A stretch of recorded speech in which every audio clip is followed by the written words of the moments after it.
खाटू श्याम कौन थे और उनका महाभारत से क्या संबंध है, उनसे जुड़ी कथा क्या है, चलिए जान लेते हैं। राजस्थान के सीकर जिला में स्थित है खाटू श्याम मंदिर और खाटू जी के विराजमान होने के कारण उनका नाम खाटू श्याम पड़ा। श्री खाटू जी की कथा की शुरुआत महाभारत काल से होती है और महाभारत काल में श्री खाटू श्याम जी का असली नाम वरवरिक था। वरवरिक महाबली भीम और हिडिंबा के पौत्र थे। एक घटोत्कच के पुत्र थे। वह अपने दादाजी की तरह ही अति बलशाली थे और उनका शरीर भी विशालकाय था। जब महाभारत का युद्ध शुरू हुआ था तब वरवरिक की भी युद्ध देखने की इच्छा हुई, जिसके कारण वह कुरुक्षेत्र की ओर चल दिए तथा उन्होंने यह संकल्प किया था कि अंत में जो भी युद्ध हारेगा मैं उसकी तरफ से युद्ध में हिस्सा लूँगा। यह बात श्री कृष्ण को पता लगी तो वह परेशान हो उठे, क्योंकि वह युद्ध के परिणाम से अवगत थे। वह जानते थे कि जीत पांडवों की ही होगी, परंतु यह भी जानते थे कि अगर वरवरिक ने युद्ध में हिस्सा लिया तो वरवरिक ही जीतेगा। श्री कृष्ण ने एक युक्ति अपनाई और वह एक ब्राह्मण का वेश बनाकर वरवरिक के पास जा पहुँचे। वरवरिक ने उन्हें प्रणाम किया।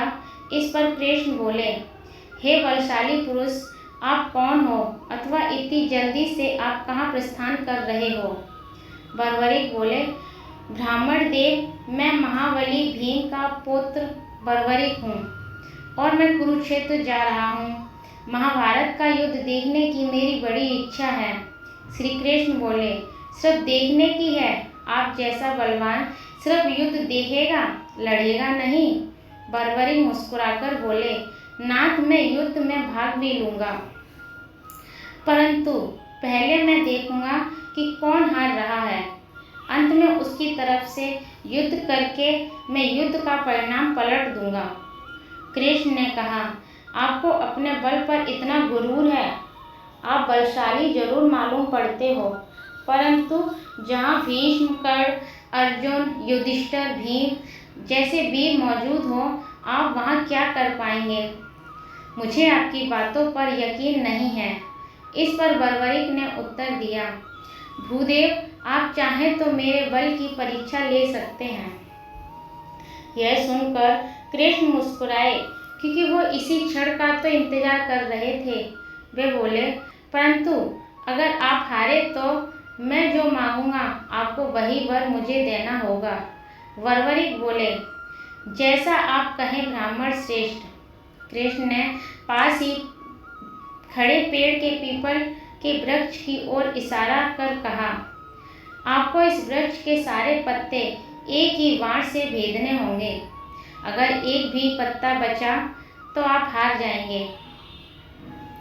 यह सुनते ही वरवरिक की आंखों में चमक सी आ गई और उन्होंने अपने तरकश से एक बाण निकाला। धनुष पर लगाते हुए आंख बंद करके कुछ पढ़ा और बाण चला दिया। उस दिव्य बाण ने कुछ ही क्षण में उस पेड़ पर लगे सारे पत्ते भेद दिए और उसके बाद कन्हैया के पैर के चारों तरफ घूमकर निरस्तर होकर गिर गया।